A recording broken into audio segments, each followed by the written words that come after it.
आज हम बात करेंगे वैज्ञानिक एवं मानविकीय अभिमुखन के बारे में। साइंटिफिक एंड ह्यूमनिस्टिक ओरिएंटेशन देखेंगे क्या होता है और कितने प्रकार का होता है। तो सबसे पहले हम देखते हैं कि ओरिएंटेशन शब्द का जो हिंदी अनुवाद होता है वह किसी स्थिति, वस्तु या विषय के संबंध में पहले से ही जानकारी प्रदान करना है। तो एक तरह से ओरिएंटेशन किसी भी व्यक्ति के लिए एक तरह से मार्गदर्शक या पथ प्रदर्शक है, जो उससे अध्ययन विषय का पहले से ही परिचय करा देता है कि इसमें हमें किस तरह से आगे बढ़ना है और इससे हमें प्रामाणिक अध्ययन करने में सहायता मिलती है।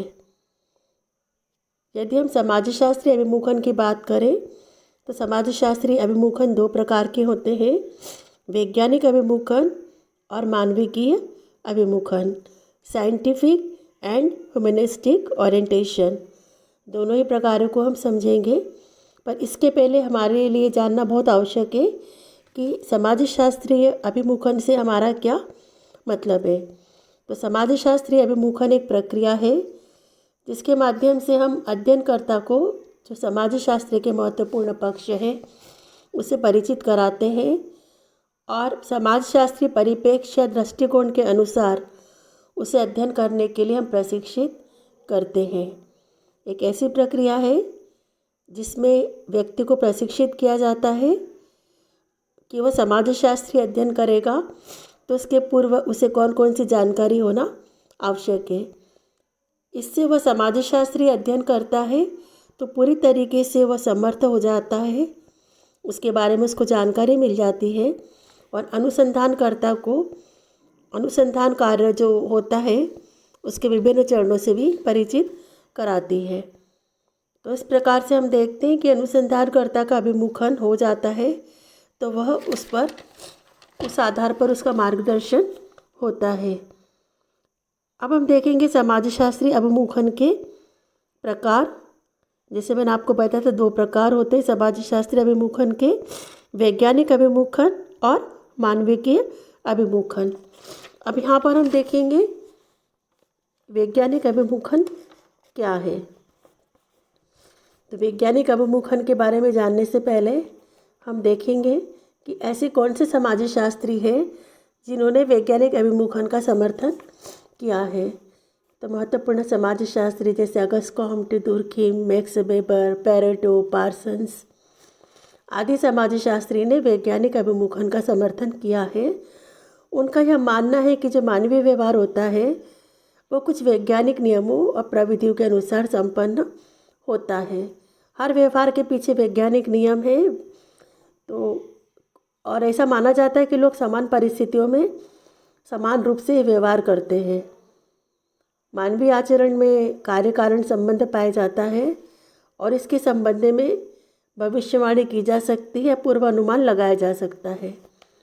तो जब भी किसी विषय में जब किसी भी अध्ययन पद्धति में हम कार्य कारण को देखते हैं या भविष्यवाणी करते हैं तो इसको हम कहते हैं एक साइंटिफिक अप्रोच। तो यदि हम वैज्ञानिक अभिमुखन का यह मानना है कि यदि हम किसी भी घटना का अध्ययन करते हैं वैज्ञानिक दृष्टिकोण से तो वह वैज्ञानिक अभिमुखन होता है, जिसमें हम कार्य कारण के संबंध का पता लगाते हैं, एक हाइपोथेसिस बनाते हैं, उपकल्पना बनाते हैं, समस्या को देखते हैं, परिभाषित करते हैं। उसके बाद हाइपोथेसिस बनाते हैं कि समस्या को कैसे हल किया जाएगा, इस उपकल्पना की जांच करते हैं हाइपोथेसिस की, और उसके बाद में हम निष्कर्षों को निकालते हैं और सिद्धांतों का प्रतिपादन करते हैं। तो कब, कहाँ, क्यों, कैसे, जब हम तमाम प्रश्नों का हल ढूंढने की कोशिश करते हैं तो हम कहते हैं कि यहाँ पर हम वैज्ञानिक पद्धति का अनुसरण कर रहे हैं, क्योंकि विज्ञान हमेशा अवलोकन पर आधारित होता है। विज्ञान में कल्पना का कोई भी स्थान नहीं होता। तो जब हम किसी भी घटना के कार्य और कारण के संबंधों का पता करने की कोशिश करते हैं, क्योंकि माना जाता है कि कोई भी घटना या कोई भी कार्य बिना किसी कारण से नहीं होता। तो जब हम इनके परस्पर संबंधों को स्थापित करते हैं, वैज्ञानिक नियमों के द्वारा इनका हम क्रमबद्ध और व्यवस्थित अध्ययन करते हैं, तो हम उसको कहेंगे वैज्ञानिक अभिमुखन पर आधारित हमारा दृष्टिकोण। और दुर्खिम ने भी इस अध्ययन में जो वैज्ञानिक अभिमुखन का अध्ययन है उसमें कार्य और कारण के संबंधों पर विशेष जोर दिया है। इससे साबित होता है कि वैज्ञानिक दृष्टिकोण हमें इसमें देखने को मिलता है। इसी प्रकार से हम देखते हैं प्रसिद्ध वैज्ञानिक है अगस्त कॉम्टे। उन्होंने जब वैज्ञानिक अभिमुखन की बात की तो सबसे पहले उन्होंने विद्वानों के पद सोपान की व्याख्या की और समाज के विज्ञान की स्थापना की। आपने अध्ययन के लिए प्रत्यक्षवादी प्रणाली के प्रयोग पर जोर दिया, क्योंकि आपको पता होगा कि अगस्त कॉम्टे फादर ऑफ सोशियोलॉजी कहे जाते हैं। सबसे पहले इन्होंने ही समाजशास्त्र विषय को स्थापित किया था। कॉम्टे ने ज्ञान के 3 स्तर बताए हैं। ये स्तर है धार्मिक स्तर, तत्वमीमांसक स्तर तथा प्रत्यक्षवादी या इसे हम वैज्ञानिक भी कहते हैं। तो इस प्रकार से धार्मिक, तत्वमीमांसक और प्रत्यक्षवादी स्तर ज्ञान के 3 स्तर होते हैं। और इसी प्रकार से विज्ञान के पद सोपान में कॉम्टे ने समाजशास्त्र को टॉप या शीर्ष स्थान पर माना है। और उनकी मान्यता थी कि अन्य विज्ञान समाज के इस विज्ञान के लिए नींव के रूप में काम करते हैं, मतलब बेस बनता है। दूसरे जो साइंस है सोशियोलॉजी के लिए एक बेस बनाता है, क्योंकि सोशियोलॉजी एक नया विज्ञान है तो पुराने विज्ञान इसके लिए एक नींव की तरह काम करते हैं। तो इस प्रकार उन्होंने विज्ञानों के बीच अंतर संबंधों की खोज की विभिन्न विज्ञानों के बीच में, और सभी विज्ञानों को एक प्रत्यक्षवादी व्यवस्था के रूप में संयुक्त किया। दूसरे जो वैज्ञानिक अभिमुखन के समर्थक है वो है हर्बर्ट स्पेंसर। हर्बर्ट स्पेंसर ने समाजशास्त्र को हमेशा एक नया विज्ञान बनाने का प्रयास किया और विज्ञान के क्षेत्र को परिभाषित किया। उनका सबसे महत्वपूर्ण कंट्रीब्यूशन है सोशियोलॉजी में विज्ञान और धर्म की उन्होंने बहुत अच्छी व्याख्या की है और विज्ञान और धर्म के बीच समझौता भी किया है। आपने बताया कि विकास के सामान्य सिद्धांतों की रूपरेखा कैसे तैयार की जा सकती है, और ये भी बताया कि समाजशास्त्र अपने सबसे अधिक जटिल रूप में विकास का अध्ययन है। तो समाजशास्त्र का कार्य क्या है? विकास का अध्ययन करना। और जिस प्रकार हम देखते हैं ना कि मनुष्य का जितनी भी जो सामाजिक संस्थाएं होती है उसका विकास हुआ है, ऐसा मानना है हर्बर्ट स्पेंसर का। तो हर्बर्ट स्पेंसर हमेशा विकास की अवधारणा को बहुत अच्छी तरीके से प्रतिपादित करता है और उनका मानना है कि भौतिक शास्त्र और जीव शास्त्र दोनों ही जो शास्त्र हैं वह स्पेंसर ने समाज के विश्लेषण के आधार के रूप में माने। तो इस प्रकार से हर्बर्ट स्पेंसर समाजशास्त्र को एक विज्ञान का दर्जा देना चाहता था। इसके बाद हम देखते हैं इलाइम दुर्खिम के विचार। इलाइम दुर्खिम ने अपने अध्ययन में कार्य और कारण पर विशेष जोर दिया है और उनका मानना है कि वैज्ञानिक दृष्टिकोण तब होगी जब हम किसी भी घटना के कार्य और कारण को प्रतिपादित करने की, उनके बीच में संबंध स्थापित करने की कोशिश करेंगे।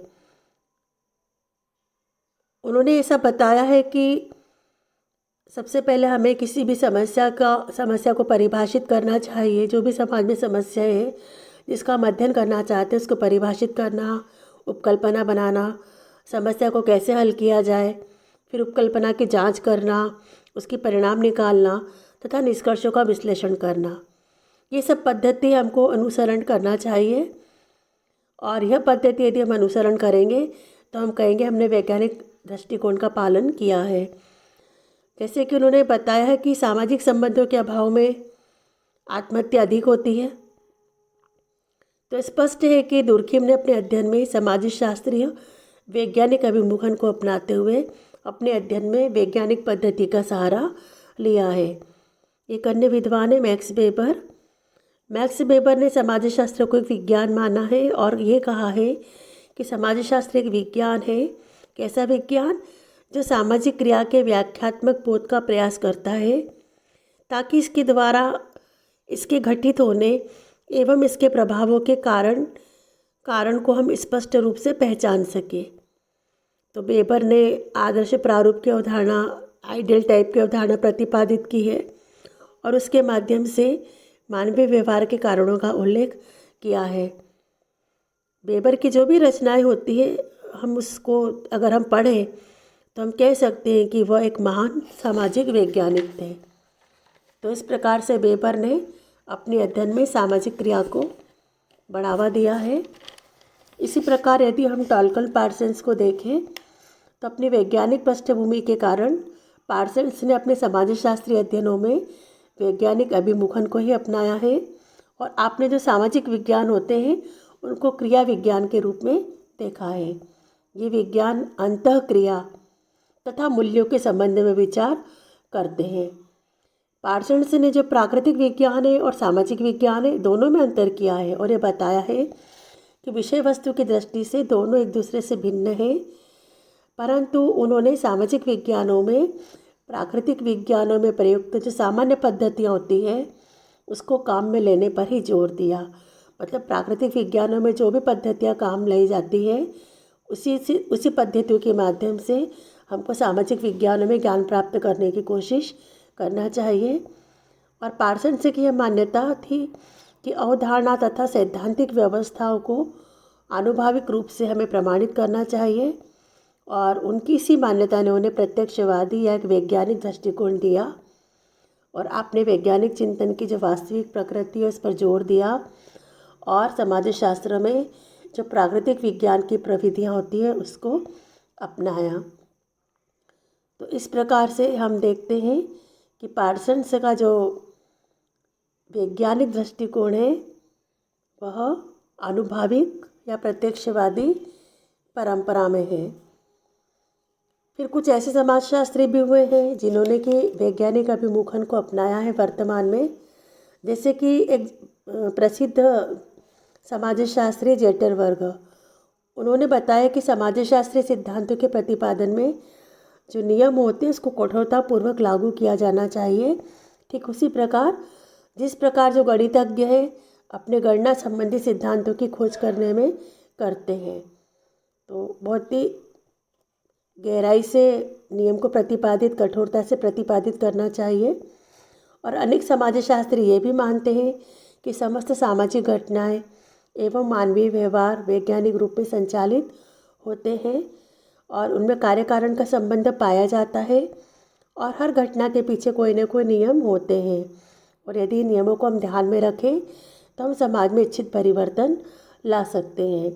तो वैज्ञानिक पद्धति को काम में लेते हुए आनुभाविक आधार पर प्राप्त तथ्यों से हम सामान्यीकरण कर सकते हैं और मानवीय व्यवहार के संबंध में भविष्यवाणी भी कर सकते हैं।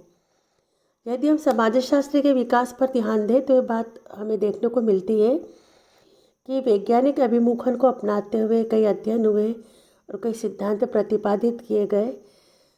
सोरोकिन ने बताया कि 1952 से 1965 के बीच 1950 से 1965 के बीच समाजशास्त्र के क्षेत्र में बहुत सारे अनुसंधान कार्य हुए, तथ्यों का विश्लेषण हुआ और नई नई पद्धतियों का विकास हुआ।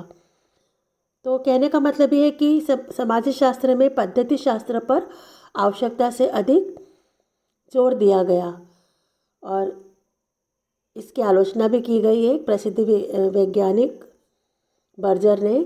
और उन्होंने बताया कि समाजशास्त्री इस पद्धति शास्त्र की होड़ में अपने विषय से दूर चले गए और मानव समाज के अध्ययन पर पूरी तरह से ध्यान देने की बजाय पद्धति शास्त्र की बारीकियों में उलझ गए। फिर क्या हुआ कि धीरे धीरे विज्ञानवाद तथा वैज्ञानिक समाजशास्त्र के विरुद्ध आवाज़ उठाई जाने लगी और यह सोचा जाने लगा कि समाजशास्त्रीय अध्ययन के लिए वैज्ञानिक पद्धति का प्रयोग किया जाना चाहिए या सहानुभूति नामक नई व्यक्तिपरक पद्धतियों का। क्या समाजशास्त्र में विशुद्ध सिद्धांत का निर्माण ही करना चाहिए या समाज की समस्याओं के प्रति भी जागरूक और चिंतित होना चाहिए। तो इस प्रकार से एक नई अवधारणा का जन्म हुआ, क्योंकि पहले जो अवधारणा हम देख रहे थे यहाँ पर साइंटिफिक, वो घटना को जो का त्यों रखती है, उसका समाधान करने की कोशिश, मतलब क्या होना चाहिए इस तरह से नहीं बताती, किस प्रकार से घटना है वो उसी रूप में उसको बताती है, पर वह सिद्धांत और आदर्श की बातें नहीं करती कि हमें क्या करना चाहिए, कैसे करना चाहिए, इस बारे में हमें जानकारी नहीं मिलती। तो एक तरह से हम देखें तो यह समाज शास्त्र का सैद्धांतिक ज्ञान है। और यदि हम व्यवहारिक ज्ञान की बात करेंगे समाज शास्त्र के, तो हम देखेंगे कि एक नवीन परिप्रेक्ष्य की हम बात कर रहे हैं, जिसको हम कहेंगे मानवतावादी परिप्रेक्ष्य, जिसकी चर्चा हम आगे की क्लास में करेंगे।